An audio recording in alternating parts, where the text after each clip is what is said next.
बाबा आज संपूर्ण महाराष्ट्राला अजितदादांनी धक्का दिलाय. ते वेळेवर येणारे नेते म्हणून त्यांचा परिचय होता, कामाचा माणूस. आज वेळेआधी निघून गेले. या घटनेकडे कसं पाहतात?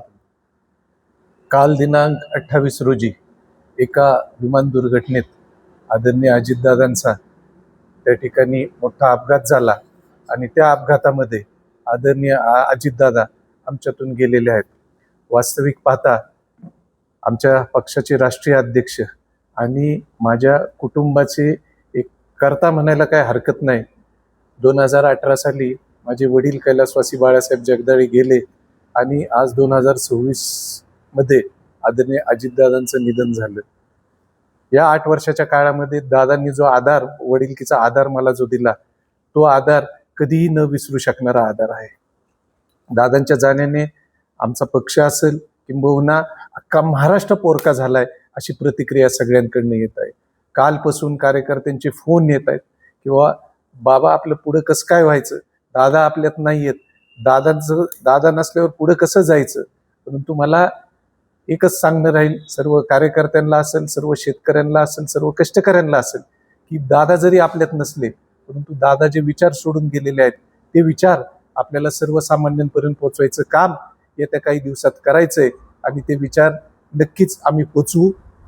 वेळ जरी दादांनी त्या ठिकाणी वेळ पाळणार म्हणून व्यक्ती जसं दादांचं नाव होतं तसंच त्या वेळेआधीच दादा निघालेले आहेत. परंतु दादांचं घड्याळ हे कायम चालूच राहणार आहे असं मला या ठिकाणी सांगावंसं वाटतं. आणि त्यांचे विचार सर्वसामान्यांपर्यंत पोचल्यानंतर हीच खरी त्यांना श्रद्धांजली राहील असं मला या ठिकाणी सांगावंसं वाटतं. दादांचे आणि तुमचे संबंध कसे होते? आता दादांचे आणि माझे संबंध 2008-9 सालापासून आम्ही एकत्रित काम केलेलं आहे.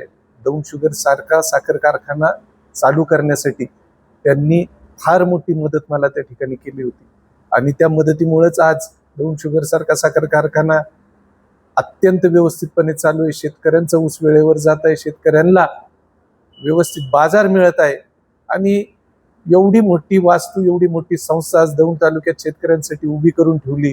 त्यामध्ये कामगार असतील, इतर काही पूरक उद्योग त्या निमित्ताने चालू झाले. अशी संस्था उभी करून दिली की जी कधीच म्हणजे संपणार नाही अशी संस्था निर्माण करून दिलेली आहे. आणि त्याच्यामुळे आमचे संबंध अधिक दृढ होत गेले आणि हे संबंध होत असतानाच मला एवढं सांगावं असं वाटतं, कंठ दाटून येतो अक्षरशः दादांबद्दल बोलताना. संबंध काय म्हणून संबंध सांगायचे, वेगवेगळ्या मार्गाने कधीही म्हणजे कुठलाही काम, कसलंही काम असू दे सांगितलं तर दादा कधी नाही म्हणायचे नाही. त्याच्यापेक्षा दुसरं काय सांगणार. दादांची काय एखादी आठवण आहे का हे अशीच तुमच्या लक्षात राहील अशी? दादांच्या आठवणीच्या बाबतीत तर तशा तर खूप आठवणी आहेत. दादा नेहमी वेळेवर येणारे दादा किंबहुना वेळेच्या आधी येणारे दादा हा कायम त्यांचा नावलौकिक महाराष्ट्रात नाही तर देशभर होता. ज्या वेळेला दादांची आठवण एखादी वेळ सांगायला येते, मी आणि दादांनी खरं सांगू का, आता हा थोडासा एक तुम्ही म्हणाल हे आता अशा वेळेला काय सांगतात, मी आणि दादांनी शोले पिक्चर बघितला होता.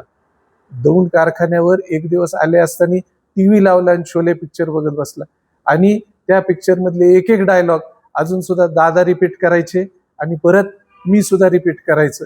अशा एक वेगळ्या प्रकारची मैत्री आमच्यात निर्माण झाली होती आणि ती मैत्री यापुढे नसणार याची खंत माझ्यासारख्याला कायम लागून राहणार. आणि ह्या आठवणी अनेक तर आठवणी आहेत, कायम त्या आठवणीला उजाळा देत राहणारे आहे यापुढे.